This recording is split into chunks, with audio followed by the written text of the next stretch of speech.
We will be giving you some teaching suggestions. We'll be going over the new writing tasks on the rating scale, including some sample prompts and sample responses. And we'll be giving you some ideas for class activities, and as well as some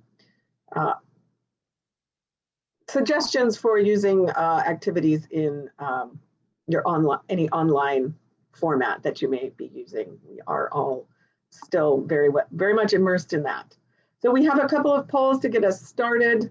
I think it's CJ who is going to launch the poll, or is that you, Fernando? So first, we just wanted to get an idea of who's here in terms of your teaching experience and preferences. What is your favorite skill to teach? I know for mine, I would have a hard time between listening and speaking, but I love teaching speaking. And what is your favorite skill? And the second question, which you can see on the slide, is just how long have you been teaching advanced writing? So I know in my case, I taught speaking and listening for many years before I had an opportunity to teach writing, and it wasn't something I was as familiar with. Speaking is the most popular, huh?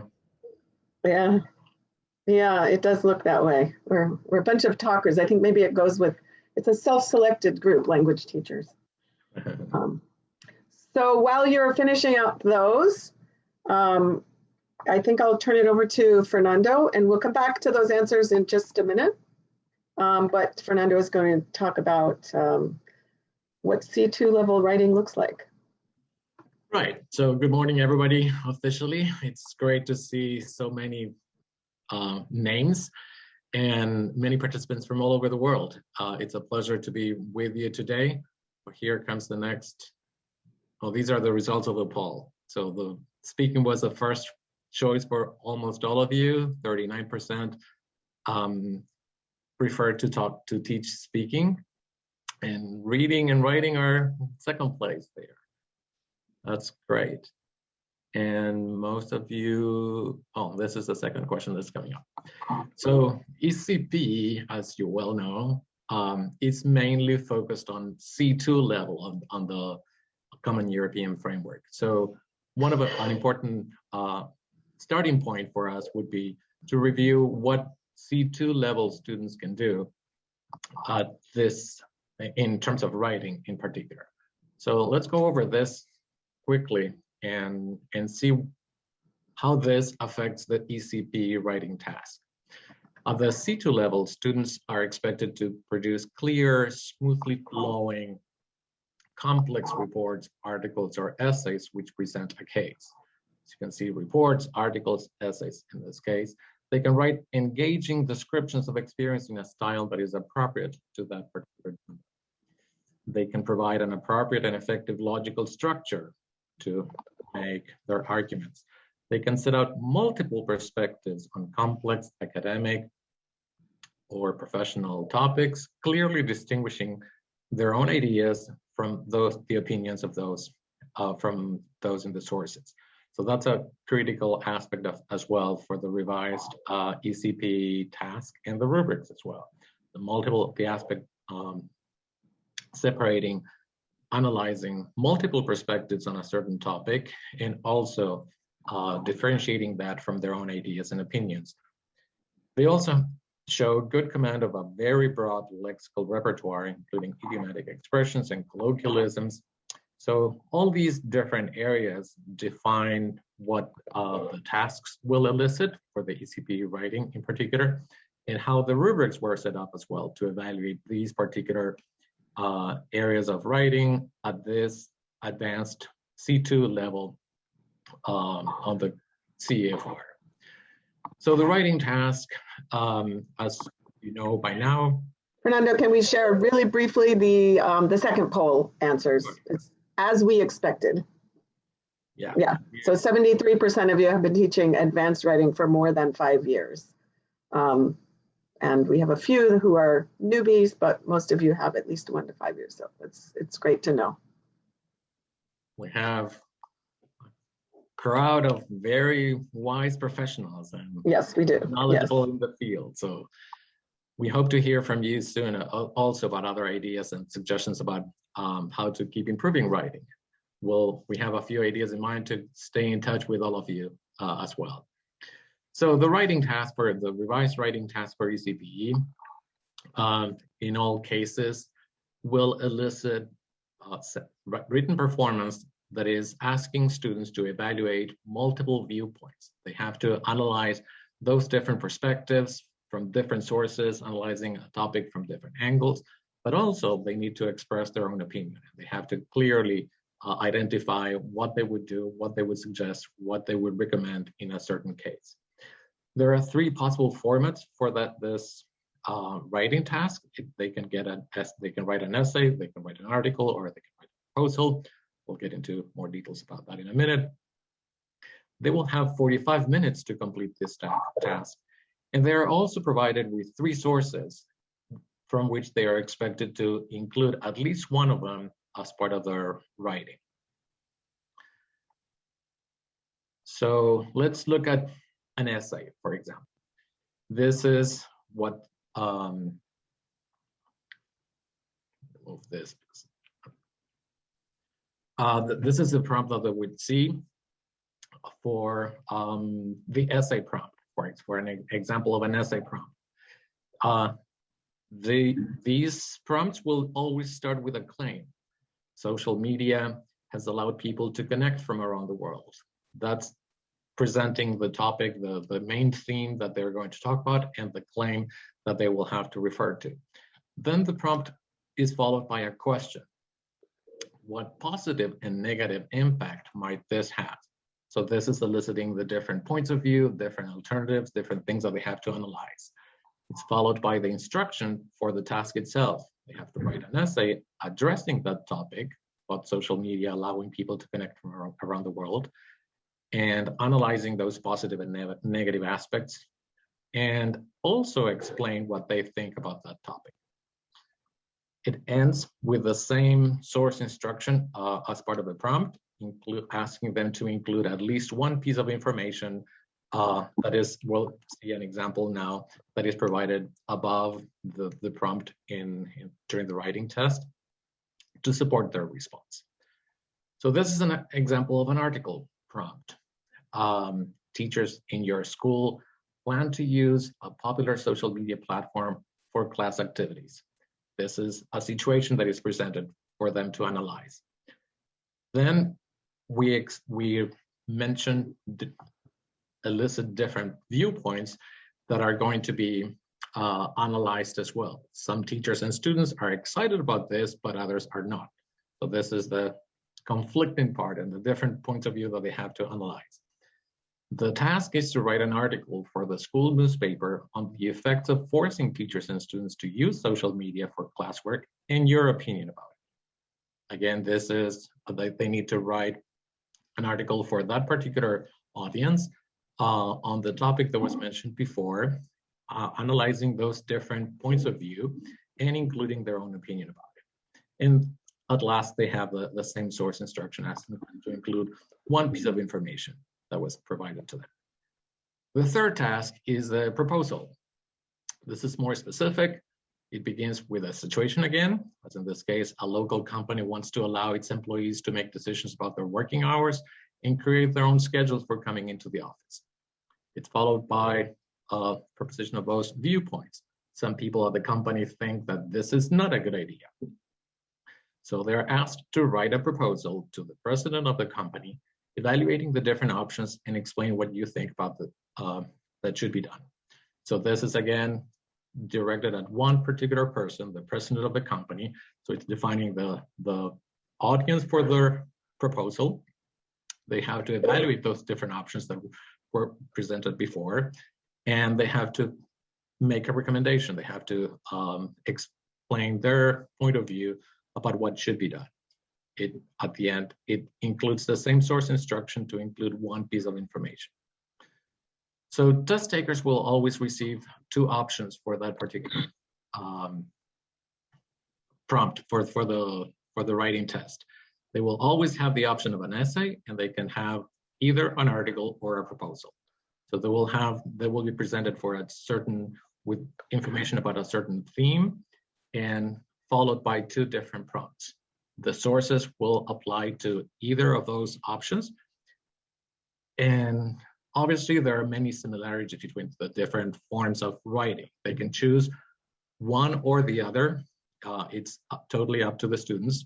It's only one that they can write well within the allotted time. But all of them have several similarities. As we mentioned earlier, in all cases, they're evaluating multiple viewpoints, and they have to consider different aspects related to that particular topic. They also have to express their own opinions. They have to support them carefully.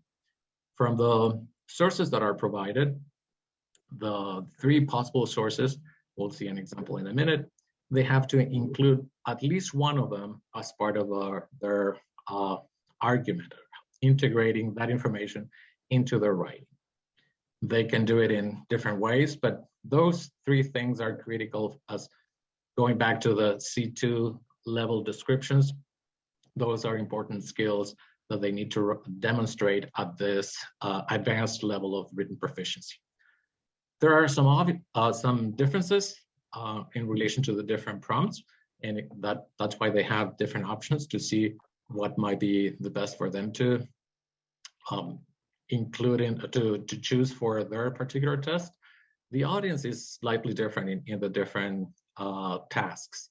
The essay seems to be a more general audience, more academic, but it's more abstract as well about the topic in itself.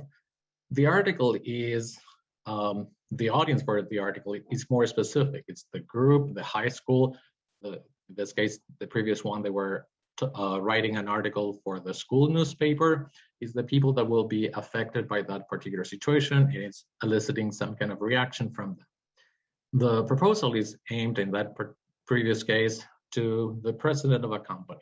It's talking about a specific problem that is affecting the company and analyzing those different viewpoints and making a recommendation or stating your point of view about the best course of action for that particular context. So that's why the audiences, the genre, and how abstract or concrete the elaboration of the topic will depend on the prompt, the type of prompt that they choose. Here is a summary of those areas in terms of similarities and differences. The essay is more for a general reader, mainly for following more formal register language, and the audience is more like a general academic audience. The article is mainly written for a group of people. The register may shift depending on the kind of the audience that they're aiming at, and there are different options, obviously, depending on how it is presented in the prompt. The proposal will go to a specific reader, and it's mainly formal, but it might shift depending on, again, on the particular prompt. And it's a specific person that they're talking to in that particular case. Here's an example of the sources that they might be presented. They can be a chart, a table, statistics, speech bubble, and they can come like a 2019 study, or they can be treated to different sources as mentioned here. So the expectation is for students to incorporate at least one of these as part of their writing. They can either paraphrase this information, they can cite it directly. It's up to them, but it has to be integrated into their own writing. And it's important for them to acknowledge the source, differentiating their own opinions from information that they received, the sources that they received, in order to support their argument or their ideas with this external information. And Rita will explain about the scale now, right? Thank you, Fernando. Yes, so now you've seen some examples of the prompts or the tasks that are on the revised ECPE, and I know all of you are, you're wondering, well, how are they rated? How can I get my students to pass? So The rating scale that you see here is publicly available on our website, and at the end we will show you where to find that on our website in case you don't have it bookmarked already or downloaded. There are 4 categories for the evaluation that happens, and these categories are shown here. Starting with task completion is the first one. The second is development. The third is language, and the fourth is authorial voice. So the next few slides will go into some detail about each of these. So task completion is quite straightforward. I think it's whether the test taker was on topic and followed all the instructions, which is, you know, the bare minimum, right? For when you're preparing your students, read the instructions, make sure you followed them all. So is it on topic? Did they consider multiple viewpoints? Do they have a definite expression of their opinion? And did they integrate at least one source into their response? The second category is called development, and this might be, you might think of this as structure on the one hand, and also you know, content and how well developed is the content of the response. So the depth of support means, were there enough examples, and so on. Is the organization appropriate and does it make sense? Does it have a logical flow with appropriate transitions? So that's development. And the next one is language, which is just what it sounds like. Grammatical control and does the response show an appropriate range of vocabulary usage? In the CEFR, you know, they say C2 level writer would have a very broad lexical repertoire. And that doesn't mean, so it's important to note, I think, that under grammatical control, this doesn't mean that there can't be errors. It means, you know, for example, that errors are not, there are fewer errors to get the highest score, and that they're demonstrating consistent control of both some simple and complex syntactic structures. Again, it's not about being error-free, but demonstrating a range of control over the appropriate high level of complex and simple grammar structures, as well as the same thing for range of vocabulary. And then the last one is authorial voice. And this relates to both originality as well as reader engagement. And what I will say about this is that if you look back at the task and the task completion, it really relates to the authorial voice, because depending on whether it's an essay or an article or a proposal, the voice will be specific to that. So an essay has a more formal tone. And if the voice, for example, shifts to talking about you, you know, addressing the reader in the second person, when it's an essay, that would bring them down on that, you know, that would be a little bit of shifting of authorial voice. And then at the same time, if they're writing a proposal and they're addressing or an article that's addressing peers in a website in a more informal genre, the authorial voice needs to reflect a consistent approach to engaging the reader.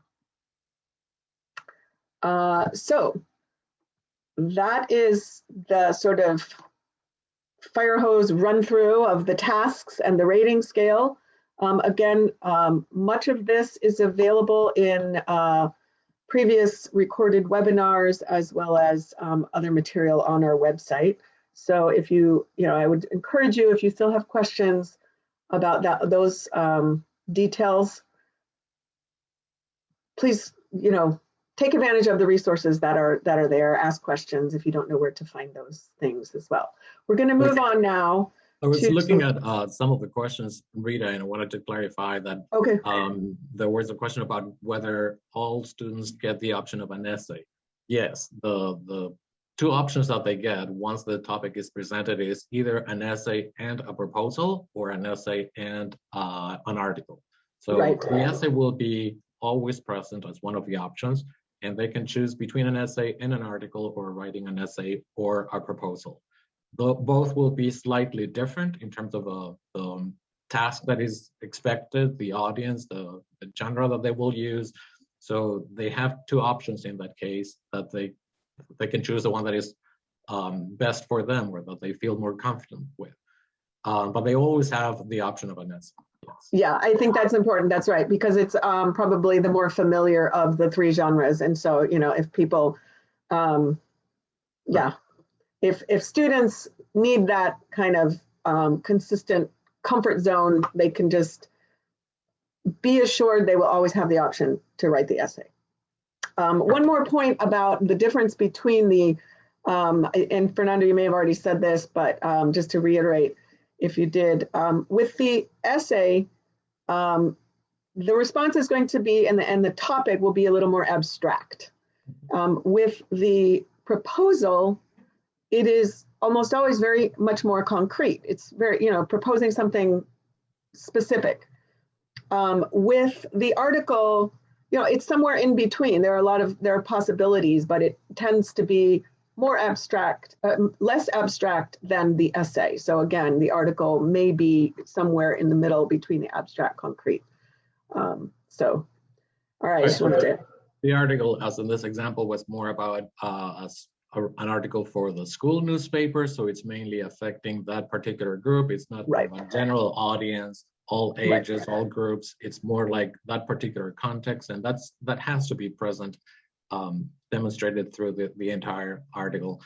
In that case, so this is kind of a summary of what we're discussing about the similarities and differences between the products. But the important things also for all different prompts, for the different choices that they have, they always need to include different viewpoints, different alternatives, analyzing the same topic from different angles, and expressing their own opinion, the course of action, the recommendation, what they are expecting to happen in a way. So some of the questions, I think you started down this. I'm just going to answer just a couple more. One question: can you use more than one source? If you do you have a higher chance of getting a better grade? You absolutely can use two sources. I think if you used all three, there wouldn't be a problem. It just might be, longer. And there's no additional sort of extra credit points or anything. It's not weighted more if you use two sources. The requirement is to use one. And if you've done that and you've done it effectively, and the important part when you're talking about the source is that it is not just, a quote stuck in the middle, but there has to be some attribution, according, and it has to be integrated. That's the key word, integrated in with the author's own words. I think some of the other questions I'm hoping will be answered throughout. There was a question about samples, and really I would refer you to the two main documents that we're going to show links to at the end, because there are quite a few sample responses there of each different kind of response. So we'll move on now, and we wanted to give you a couple more poll questions to see and just so you know, we're up to 1,000 participants, which is phenomenal, and we're really grateful to all of you for showing up. I think that is our limit according to our institutional account. So if you had colleagues who didn't get on, again, please send them the recording when you get it. And so the next poll question is, what do you think, thinking about your students' perspective, what do you think your students find most challenging about advanced writing in English? And let's see, CJ, did that poll get launched? I'm not sure if I am seeing it. Yeah. There we are. So what do you think your students find most challenging about advanced writing? And the next question, I see pretty much everything, right? Yeah, so the framework that I'm going to go over with you here in just a minute breaks down the writing process into 4 steps. It's really, it's just a heuristic, it's a model that I try to simplify, because like you say, sometimes students really find everything about writing is difficult. At this level, we would assume, you know, the basic vocabulary and the advanced grammar and all of that are in place. There are language skills. The building blocks are there. But that doesn't mean writing comes easy. And as we all know as teachers, so many students even have trouble writing in their native language. So it's a really high level skill. We are at, it looks like over nearly half, the majority, think that generating ideas, thank you, yeah, generating ideas is the most challenging for students, which I find interesting because I would actually, I would concur. And then using advanced grammar and vocabulary. So editing and revising is the least difficult, which is also maybe not quite what I would expect, but that's great. So the next question is about you and your teaching. Let's see. Yeah. What do you find most challenging about teaching advanced writing in English? Is it the idea generation, drafting and composing, editing and revising, providing feedback? So we will give just a minute. Yeah. So are the, I can't tell, I think the attendees are looking at the questions, so we're looking at the results coming in, and the results are quite similar to, well, you'll notice, of course, one of the choices was providing feedback and grades, which is not available to students as one of their challenges. That's one of our challenges as teachers. So we can probably share those results now, and over 50% said that the most difficult thing about teaching is also getting students to generate ideas. The editing and revising process is the least challenging or the fewest number of you think that's the most challenging thing. So providing feedback and grades and drafting and composing are somewhat equal. Yeah. I thought maybe more people would say grading is the hardest thing, because I think as a writing teacher, that's the part that I like the least, but okay. We will end now and end the poll and move on to, so the framework, I think it's important before I jump into that to just reflect on our own, you know, our strengths and weaknesses as teachers, and also what we think our students struggle with the most. So the framework that we're presenting here is outlined in detail in the ECPE Writing Resource Pack, which I'm sure many of you are already have accessed already, but if you haven't, we have the link at the end.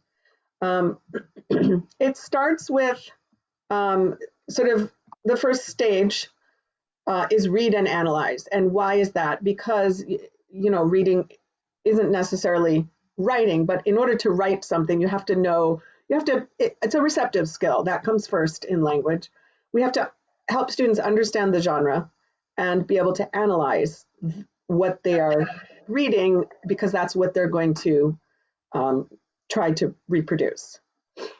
So the next stage is pre-writing, which is where we generate ideas. And as you all noted as we noted from the poll, you think that that's the hardest for your students. You also think that's the hardest part to teach. And yeah, I'll say a little bit more about that. So that's where the students are brainstorming, deciding on a perspective, forming an opinion. It's the thinking stage of it. There are ways to use graphic organizers, draw on personal experience. This is where, it's very important to map out the structure, evaluate the logic, and come up with details and examples. The composing stage is the third stage here, and this is the drafting stage. It's sort of like what every student thinks of when they think of writing. They, start typing, or they put pen to paper in the old days. And again, you would rely on what you've done in the pre-writing stage to do this work. And then lastly, we have the editing and revising stage. This is where the revising and correcting happens. And it's important here to make sure that students understand that this last step is not just for L2 writers, for writers writing in a second language. This is something all writers do. And I think depending on the maturity of the students and the age and their experience, that may be something that they don't really fully grasp until they're reminded. Yes, all right. We don't sit down, write an essay, and then it's done. Okay, so a little bit more detail here. The reading. I'm turning this over now to Fernando, who will talk about the reading and give you some examples of how we guide students through this analysis. Sure, and this initial stage can help your students also. You mentioned that one of the more difficult stages in their own writing development is coming up with ideas, starting to write. This will help them develop those skills and get sources, get ideas, know how to do it in some way, so that when they get to write their own, they already got some suggestions and became more aware of different things that they could do. So as Rita was explaining, reading will not necessarily be writing, but it's this analysis of other written samples will give them a better understanding, a better awareness of what they can do with their own writing when they're analyzing something that somebody else wrote. It's understanding the genre, understanding the language, how the ideas were organized and presented. They can read examples of different model essays, and we have several on our website with commentaries, with examples, why this is that each of these samples represents a certain type of performance. They can look at the vocabulary, the idioms, the language that is being used, the kind of sentence, paragraph structure, how cohesively, how coherently the written sample there is presented. Is the argument, is the opinion, are the different viewpoints that are presented there clearly explained? Are they obvious to the reader? Can the reader follow through the flow of the writing and understand what the writer thinks about that topic? What are examples of rhetorical devices or descriptive language or the specific aspects of the language that are necessary to clarify that point? The pre-writing stage, they will be thinking about what they need to do, how they brainstorm ideas, concepts, examples, the words that they can use. They can brainstorm in different ways. We'll show a few examples in a minute. They can consider what relevant personal experience, their background, their previous, the knowledge of the world, and how that all the information that they already bring to that about that topic, how they can share that and present it as part of their own argument. And then they will look at how they cluster those ideas in different ways, with using graphic organizers, using different outlines, different techniques to help them organize their thoughts into something that is cohesive, coherent, logically organized, and effective in terms of their written purpose. The composing draft, as Rita said, they will start in different ways. They can start writing. One of the best things that I always tell my students when they don't know how to get started, just start writing and they will really keep working from there. But just thinking about it will not only help them, not just help them to start writing, but to improve writing by writing, basically. So that's something that you need to lose that initial resistance to get started. The last stage is the editing and revising stage that will provide them with the chance to analyze what they see, at least spend a few minutes even during the test to look at the language that they used, the organization, the different ideas, make sure that the language accurately represents what they want to say. There are no evident mistakes, errors that might interfere with the message that they're trying to explain, and present their argument in a convincing way. Let's look at one of these examples in this case. The prompt that we have here is about social media. You have the 3 sources presented here: a 2019 study, a market research company survey showing that 66% of the people who think that they can truly express opinions on social media, and a quote from a professor: for better or worse, the internet has really changed the way we communicate with others. There was a question that I saw earlier in the from the ones that you had submitted about how to incorporate these different sources into the writing. It's up to the student, to the test taker, how they want to do that. They can paraphrase one of these in their own words. They can use it exactly as it is here, but they have to cite it properly and mention the source for that purpose. It has to be integrated into their own argument. It's not something that they will just include something in isolation without linking the source in relation to what they are writing. So this has to be part of their argument, and how this has to be supporting the different ideas that they're including in the paragraph. But so in this particular case, the article they're writing, this is a sample of one of these articles on social media in my life.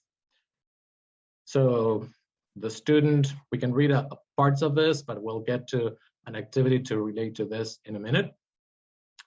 Social media has made a huge change in my life. I wish I could say all the changes have been an improvement in my life, but that is far from being true. That's a general introduction to the entire essay, to the entire article in this case. Most people will argue that there are more positive features with what social media offers the billion users. For example, the speed at which people are able to communicate with each other, how one can minimize the spatial distance the world has, make communication easier for most everyone. The fact that it is getting cheaper and more available, well, it goes on. On the other hand, I feel social media has made my life more stressful. It continues to explain a few more ideas about how social media affects the test taker. The next paragraph: social media has also affected my leisure time in ways I did not know were dangerous. Everyone needs to relax from the daily grind. For me, a good TV show or a movie have always been the way to do this. So it continues to elaborate on that as well.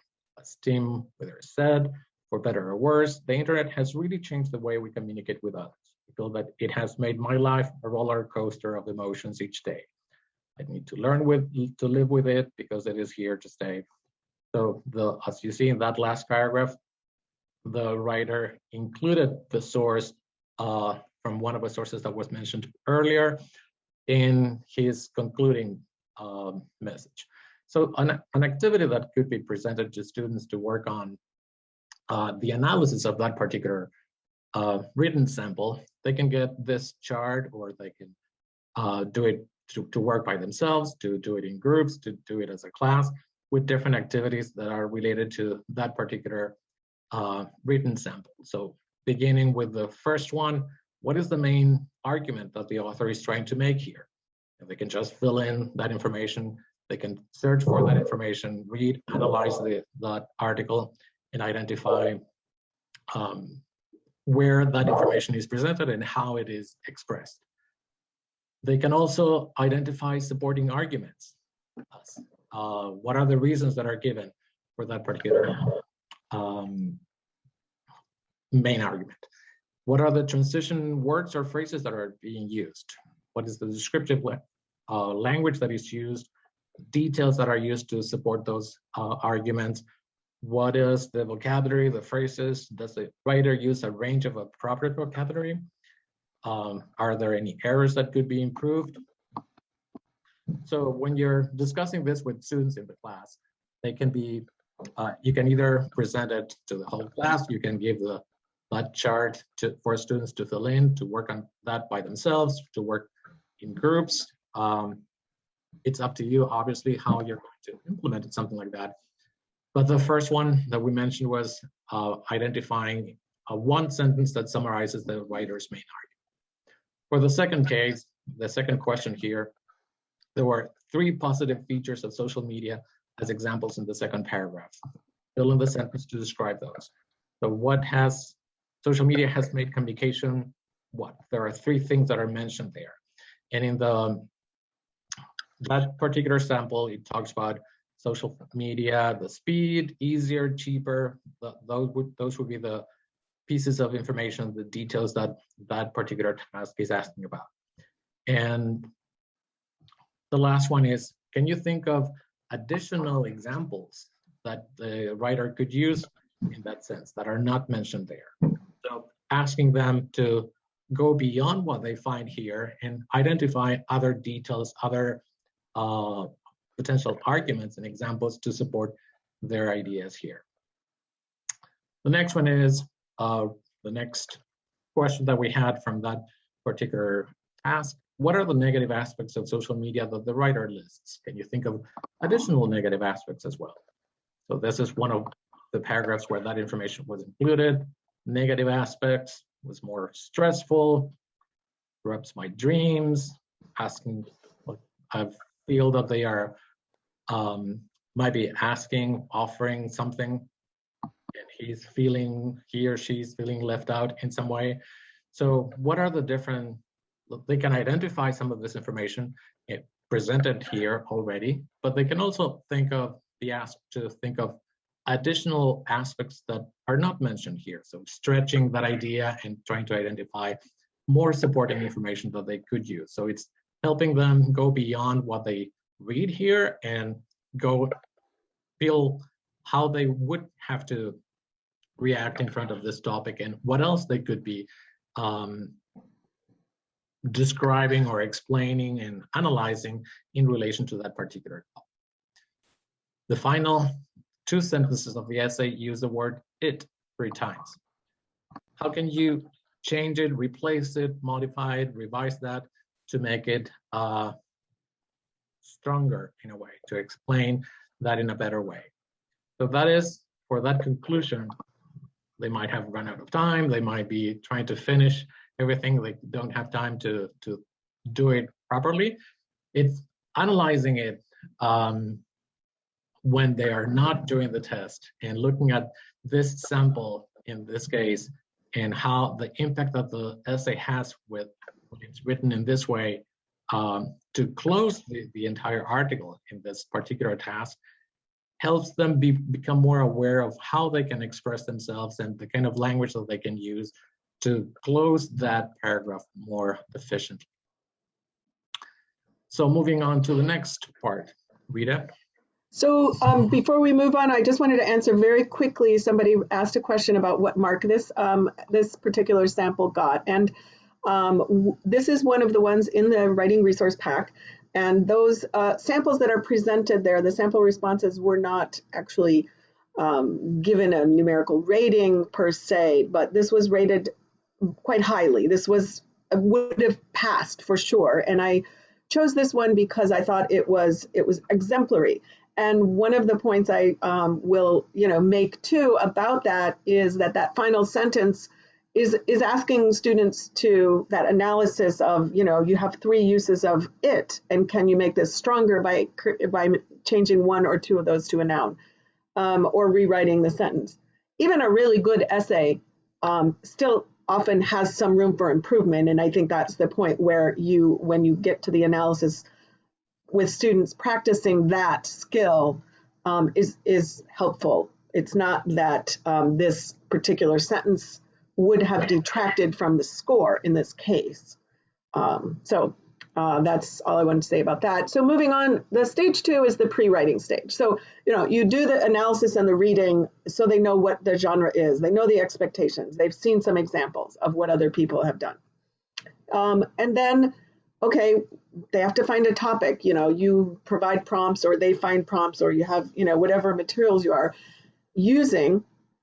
And this is the part that, as you recall from the polls, all of you thought was the hardest to teach, and you think that your students have the hardest time, which is the generating ideas stage.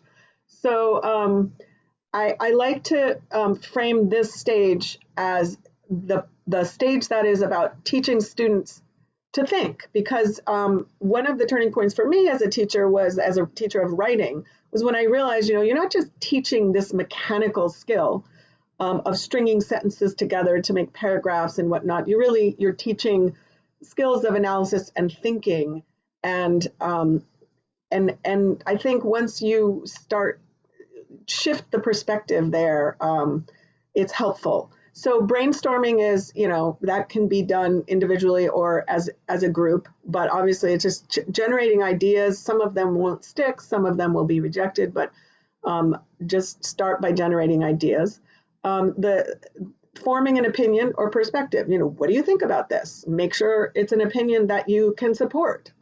Sometimes it's helpful to ask students to write about what the opposite of their true opinion is. That's kind of a higher level of writing ability. But starting from what is your opinion and write from there. Activating background knowledge is something we do in all teaching. Here, the more relevant personal experience, or it might not be personal, it might be drawing on things that they know that they've read about. But considering that, this step is also where the ideas start to get organized and where the reasoning is evaluated. Does this cause that? Are there enough negatives, and have I made a case for my opinion? Is the reasoning clear? One of the, there are many possibilities for once that, there are some ideas, trying to get them organized on paper is really helpful, where you don't have to think about full sentences, you don't have to think yet about paragraphs. You're putting ideas, phrases, and words down. And there are a lot of different ways to do this with students. Some students are comfortable with a traditional outline format, Roman numeral 1, 2, 3, ABC, and so on. Sometimes a graphical format is more helpful. So the spider map is really just a different representation prior to a formal outline. A T-chart can be really helpful when you're talking about, for example, pros and cons, advantages and disadvantages. You label the columns and then just start writing what you're going to put on either side. And a word web is useful for when you have concepts that you're trying to figure out all relate to the central idea and how they relate. I wanted to show you one example here of an interactive tool that I find really snazzy and fun and students like. It's called Padlet, and in the interest of time, I'm not going to give you the link, but I will say that it's very easy to use, and we set this screenshot up. We can certainly provide the link afterward, but it's an interactive tool, and you see the prompt here, which is the prompt that was in that original essay that Fernando just shared. Social media has allowed people to connect and so on. And then I went ahead and put just sort of 2 sticky notes, one for benefits, one for drawbacks. And students can click on that little pink plus sign in the bottom and add their own. And you have various levels of control as the teacher. You can approve the posts, or you can, if you trust them, you can just let them write your own. Yes, if you have a lot, this is free for a limited number of boards, but you can reuse the same board over and over again with a free account. So I think it's really handy as a brainstorming tool. So the next stage is composing. And this is really, like Fernando said, this is where they just have to really just do it. But if they've done enough in stage 2, in the pre-writing stage, they should have some notes, some vocabulary words, some ideas, and an idea of the flow. So they're using those notes and then going to the next stage, starting with the introduction, and then moving on to paragraphs, drafting each paragraph, making sure that it's cohesive, and then ending with some kind of a concluding statement, or maybe even a full paragraph of conclusion. And Fernando, sorry, I took over that one. That was supposed to be yours, but go ahead, Fernando. You can jump in here and talk about some of the other interactive activities. Here, yeah, these are different. We're getting to 9:52. That's why I wanted to leave some time for questions and address some of those. But we'll probably have to schedule another follow-up session so we can answer all your questions in more detail. But there are different things that you can do when you're writing, collaborating with students, sharing your screen with different platforms that you're working with, annotations, the whiteboard functionality that everybody can be writing on that one Padlet example that Rita just mentioned, in terms of how all the students can contribute to that idea for an interactive activity, to either brainstorm at the beginning, to generate ideas, or to start writing something and work together more collaboratively for that purpose. There are other kind of collaborative platforms where students can work on, and you probably have access to many of those already.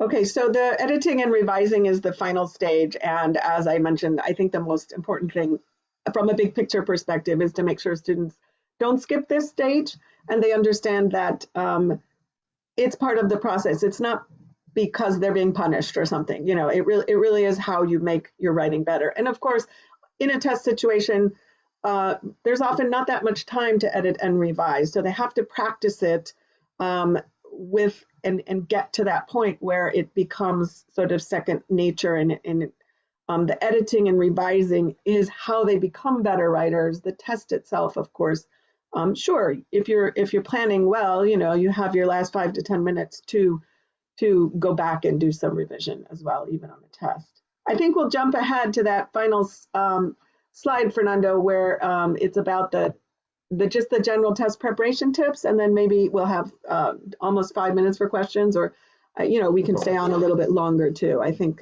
that's in the plan. So when you're preparing, if you have a set of new prompts, for example, that the students haven't seen, or topics, how do you practice? What are some general tips for really practicing the test? And I would say the teaching of writing, it can't be just about test preparation. You can't just give students, you know, put them through the paces and here's your 45 minutes and try this one and see if you passed and do it again. It really is an iterative process. So the first time, if you know, depending on how many prompts you have access to, let them practice without a timer. You know, this is where they get to really do their best work without the pressure of time. Then they get feedback. They have to have a way to go back to that and say, oh, okay, when I didn't have the time pressure, here's what I can still improve on. And then maybe rewrite that particular one or move on to another prompt, but focusing on, so what was the feedback? I got feedback about my development. I need to work on structure. Or I got feedback about authorial voice. Let's see how I can address that more effectively in the next one. So focusing on that feedback and really taking that to heart. And then lastly, moving on to timed practice. Of course, if you're doing test preparation, you want to make sure that your students have had some time under test-like conditions with no dictionaries and or other resources, and with, you know, a strict attention paid to the amount of time they would have. So in the interest of time, you know, we're moving along here. Fernando, you want to say just a few things about where they can find those resources? And I will actually put one link into the chat so that people have, if they want to bookmark that one. Perfect. Yeah, this writing resource pack for ECPE, for the revised ECPE, can be found on our website. You can look at resources, test preparation resources, and you can find this one there. There are also other materials that are, when you find the information about the ECC and ECPE revision project. You will have access to also the writing samples for the revised ECPE writing test, the rubric, writing samples with commentaries that you can use with your students, that you can use to familiarize yourselves with the different samples and levels, and to share with students doing that read and analyze stage, using this information as something that your students can work with. So let's spend a couple of minutes, at least on some questions. Questions. I haven't seen, I know some are coming in the chat. So we do have a question about the length, and yes, there is no minimum length required. If they have answered the question and fulfilled the requirements of the task, including integrating the source, yes, it's about 1 to 2 pages is the guideline. There was a question about the age of the students, and one of the things that the revision project took into account was the younger ages of students taking ECPE now. So the topics, the prompts are mainly developed for those younger students at this point, and they will be able we're expecting them to be able to have personal experience with it, so that the topics will be more relevant to them, and it's been revised mainly to consider the new demographics of the test all over the world. There were a few other questions about using sources. As we mentioned, there are different ways how they can include them. The most important part, they have to be present in some way. At least they have to include one of those. As Rita explained earlier, it's important that the entire writing flows smoothly and shows the level of the complex structures, describing their analyzing the multiple perspectives that the task is eliciting, as well as their opinions, including the sources, supporting information to one of those arguments. It's not just like to include something as part of a paragraph that is not connected to the rest. It's how that supports the main idea. So there are many ways to get to that. It's not that it depends on how many sources they will include that will affect the result of the test. It's important how they are working on that kind of general piece of writing, and the best way to do it is to look at the rubrics and all the different areas that are being evaluated to rate that written performance sample. I see there are so many questions, and it's going to be hard to pick, which ones we have time for, but I see one about authorial voice, and I will say that, yes, Maria asked that question and almost answered it, right? The way it's described, it is, she says, it sounded like communicative effect or achievement in terms of knowing your audience and adopting the right tone. That's really quite close. I think knowing your audience, absolutely. I mentioned, if you are talking about an essay and it's more abstract, and if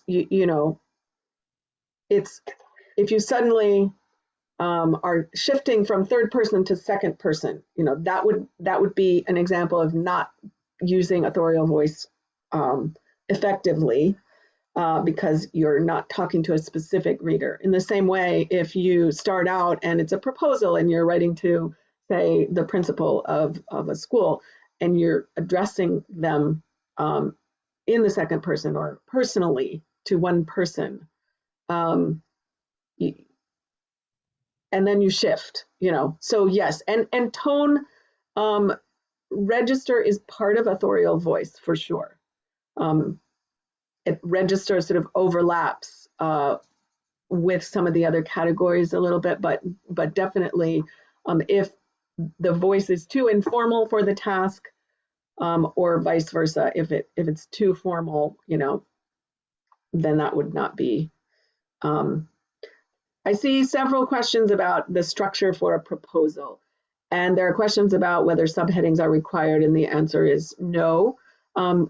But having said that, I think if somebody included them, that would not take away, if it helps the reader, if it helps organize it, absolutely, there's no reason not to include them, but it is not required. And let's see, what other questions, Fernanda, do you see? Test takers have to paraphrase the infographics? If they use one of the charts, yes, they would have to paraphrase it in some way. If they use a quote, obviously they just, either summarize the quote or actually quote, the quote verbatim.